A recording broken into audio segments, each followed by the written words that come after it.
Hey everyone, Alex Bennett here at the PGA Tour Performance Center at TPC Sawgrass. This series here is all about rebalancing your body. It's all about the relationship between your pelvis and your rib cage. If you feel like you have a lot of imbalances or you feel like your left side's stronger than your right side, this is going to be a really good series for you to work on. Also, if you're very advanced and you're in really good shape, this would be a great series just to warm up. If you're on the road, traveling, you feel like you're just kind of a little bit out of alignment. Really good for activations, really good to get you going. So I hope you guys enjoy. So we're going to be dealing with very limited equipment. I'm literally only going to be using a band, one band. So it's easy to travel with, makes it easy on you guys.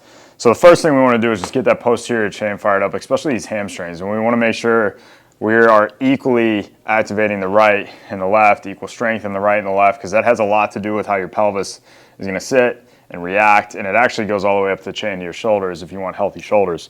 So we're just going to lay down. I want you to feel that posterior tuck. We're using those low abs to kind of drive the pelvis in, and then we're going to bridge up. You can put the arms out to the side. You can hold the arms up if you want a little more challenge, but we're just going to hold it for like a 5 Mississippi. And then we're going to come down, keep the hips up. We're going to hold it.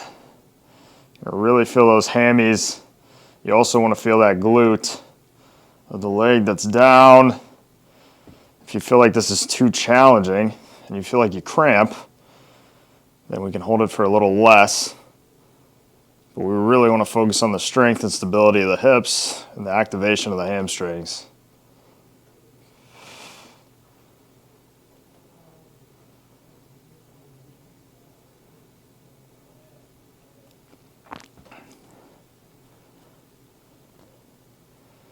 I can feel my left hamstring. It's definitely a little weaker than my right, which is very common amongst righties. And if you feel like you're really slanted to the right all the time, like your right shoulder sits a little lower than the left, this is definitely an important move for you because that can start all the way down at the hamstrings.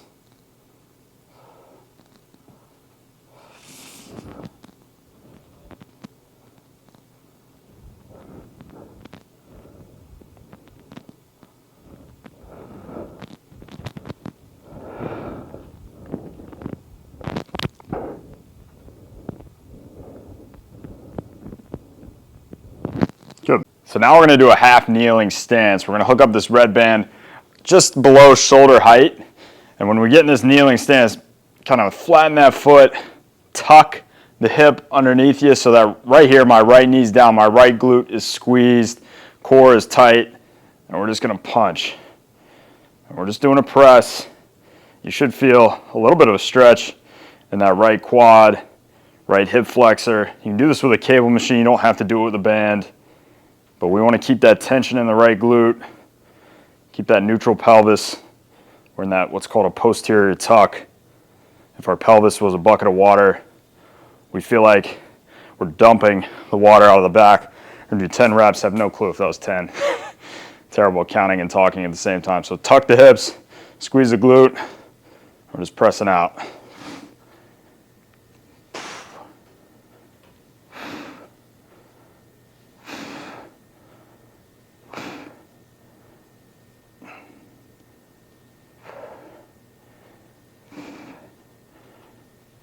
So same idea as the punch, but now we're going into the row. And obviously you can see we're doing one side at a time, really promoting balance. So same thing, we're gonna get into that posterior tuck, squeeze that right glute, right arms out. We're real upright, core is engaged. And we're just rowing and keeping that glute activated and keeping the hips tucked. Really stable core midsection. Stable pelvis.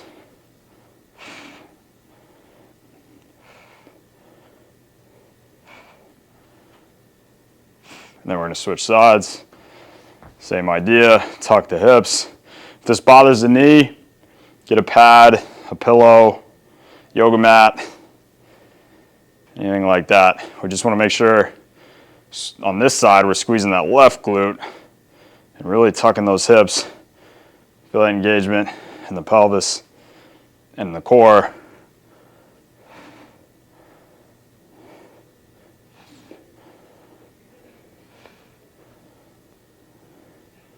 Good. So now we're going 2 knees down, same thing. We're getting into that posterior tuck. We're working that pelvis underneath, squeezing those glutes, core is engaged. We're gonna keep it there and we're gonna rotate.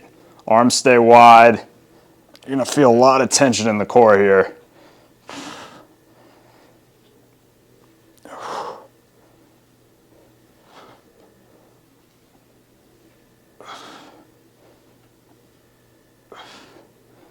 And try to make sure you don't lose that tuck. Keep squeezing those glutes. And we're gonna flip over and do the other side. So this is a great bear crawl variation. We're gonna do 20 total, so it's 10 on each. So as we lift the left arm, right leg will come up, right arm, left leg will come up, but you stay in that tabletop, that bear crawl position. So we're just gonna be here. Just hold it for 1, 2, 1, 2.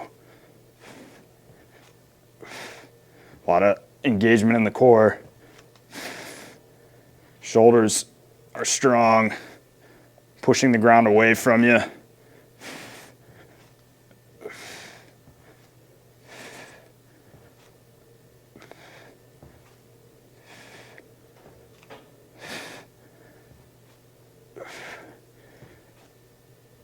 So we're gonna do a plank variation with shoulder taps. Try not to walk the feet too wide. Don't make it too easy on yourself. We really wanna engage the core, keep the pelvis from sinking one way to the other as we tap. So we're gonna get right here, kind of tuck underneath. Try to almost feel like you're squeezing those glutes. We're gonna push the ground away and tap. And try not to feel like you're shifting a ton of weight. You're gonna have to shift some, but try not to feel like you're going back and forth that way. We're trying to stay centered, keep that core tight.